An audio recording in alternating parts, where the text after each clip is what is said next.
Oi pessoal, meu nome é Vitor Lima, esse é meu quarto e esse é mais um vídeo meu aqui na internet.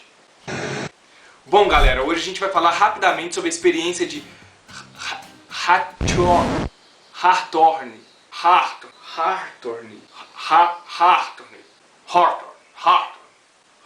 É isso, professor?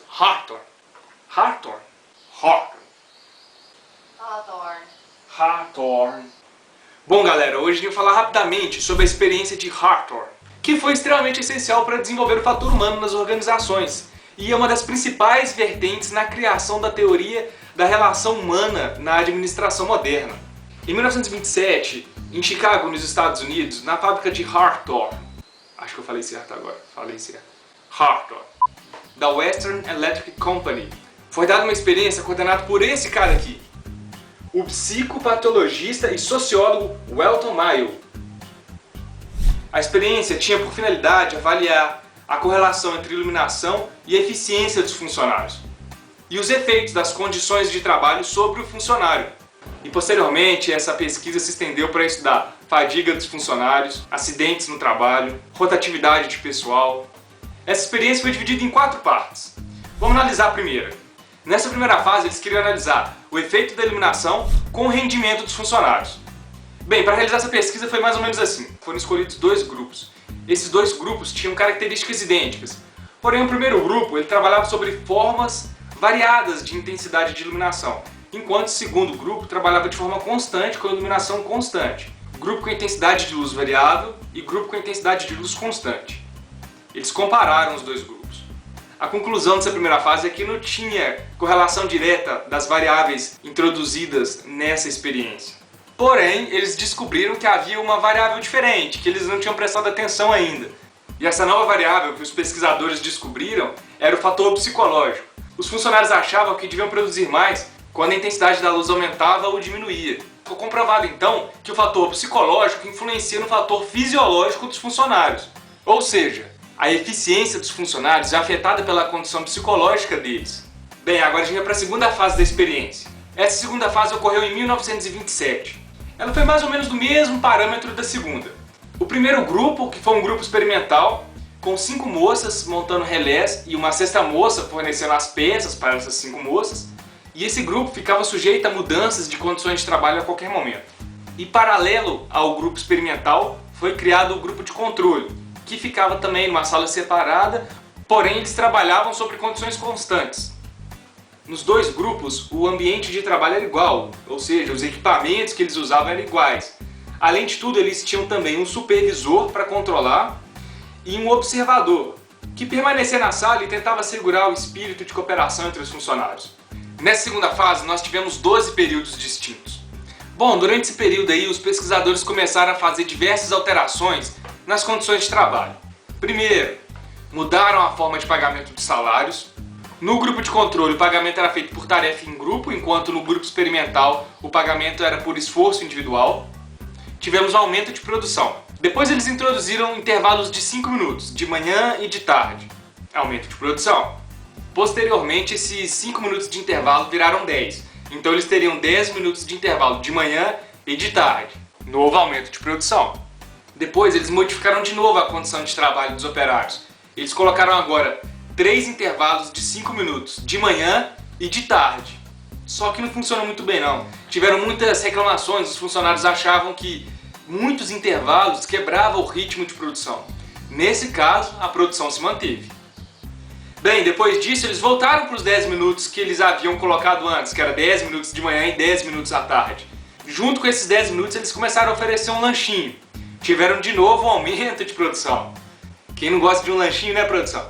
Aí eles gostam, né? Aí todo mundo gosta. De lanchinho, boca livre, todo mundo gosta. Lanchinho, todo mundo gosta. A próxima modificação já tem a ver com o tempo de término do expediente. No grupo experimental, os pesquisadores liberavam eles mais cedo 30 minutos. E se observou novo aumento de produção. Com o lanchinho saindo mais cedo, né? Depois dessa alteração na jornada de trabalho, eles fizeram uma nova alteração na jornada de trabalho. Dessa vez, reduziram em 1 hora a saída dos funcionários. Então, quer dizer, esse grupo experimental saía 1 hora antes do que o resto da fábrica. Só que não houve uma alteração significativa na produção dessa vez. Depois de dar todas essas regalias, os pesquisadores resolveram então cortar tudo e voltar tudo que é normal. Voltar com o expediente no horário normal, enfim. E notou-se um aumento de produção. Depois eles estipularam um trabalho de segunda a sexta, deixando apenas o sábado livre. Tiveram de novo aumento de produção.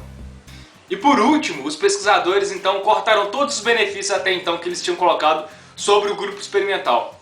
E o que notou? Notou-se um aumento espantoso na produção. Depois de mais ou menos um ano de pesquisa, os pesquisadores observaram que o fator psicológico influenciava de novo nessa pesquisa. A conclusão dessa segunda fase foi que os funcionários que trabalhavam na sala de teste gostavam de trabalhar na sala de teste porque achavam divertido, saía da rotina. A supervisão na sala era mais branda, dava mais liberdade para eles conversarem entre si e tirava um pouco da ansiedade, da pressão que eles tinham quando trabalhavam sob uma supervisão opressora. Dessa forma, então, criou-se um ambiente de trabalho mais amistoso, mais tranquilo de se trabalhar, um ambiente mais leve, aumentando assim a satisfação dos funcionários. E o tão temido supervisor agora era visto como orientador. No grupo experimental, criou-se conexões informais, ou seja, as pessoas agora não tinham conexões entre si, o que propiciou o surgimento de uma equipe de trabalho. E essa equipe tinha objetivos em comum, o que ajudava no aumento de produção. Bom, agora vamos falar da terceira fase dessa experiência. Bom, para entender melhor a diferença de atitude entre o grupo experimental e o grupo de controle, os pesquisadores então começaram a fazer diversas entrevistas entre as moças, para observar a relação humana entre elas. Com isso, em 1928, criou-se então um programa de entrevistas dentro da companhia, que tinham como objetivo entrevistar todos os funcionários da companhia e observar o que eles gostavam na companhia, qual era a opinião deles, o que podia mudar, qual era o sentimento deles. Pra você ter uma ideia, entre 1928 e 1930 foram entrevistados mais de 21 mil funcionários. Gente pra caralho! Como resultado dessa terceira fase, os pesquisadores então observaram que existia uma rede informal em que os funcionários se autoprotegiam. E assim, para estudar esse fenômeno, os funcionários foram então para a quarta fase da experiência. Bem, nessa fase eles usavam de novo um grupo experimental. Porém, havia um observador observando tudo o que os funcionários faziam. O observador conseguiu constatar que havia uma rede informal entre os trabalhadores e que essa rede informal influenciava o comportamento de cada operador dentro daquela sala. Por exemplo, quando o grupo achava que já produzia o suficiente, todos do grupo resolviam diminuir a sua capacidade de produção. E o funcionário que produzisse mais ou menos da quantidade estipulada pelo próprio grupo levava a punição do próprio grupo. Essa quarta fase permitiu o estudo da organização informal dos funcionários e da organização formal da fábrica. Em 1932, então, a operação de Harton foi suspensa por motivos financeiros. E a conclusão geral disso tudo é que conexões entre pessoas e os grupos sociais influenciam diretamente no trabalho que vai ser executado. E isso merece atenção. As pessoas não são simples robôs que são programadas para executar uma tarefa. O trabalhador se apoia no grupo, ele age ou reage mediante ao grupo. E a conclusão dessa experiência é que ela proporcionou os princípios básicos das relações humanas nas organizações. Nela a gente pode observar que o nível de produção é resultante do fator integração social.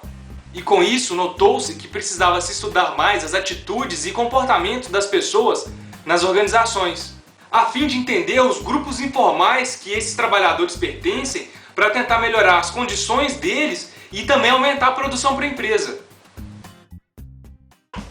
Bom, se você gostou do vídeo, dá um joinha aqui embaixo, também se inscreva no canal e adicione nos seus favoritos. Em breve eu posto mais vídeos aí pra vocês. Até mais! Você tem problema com foco? E aí pessoal, meu nome é Vitor Lima e eu vim te mostrar uma técnica que vai te ajudar no seu foco e vai aumentar a sua produtividade também. Quem já teve problema com foco, né? Eu tenho um enorme problema com foco. No mundo que a gente vive tem tanta opção, tanta informação, tanta coisa que a gente fica meio perdido, cara. Boca livre todo mundo gosta. Boca livre todo mundo gosta.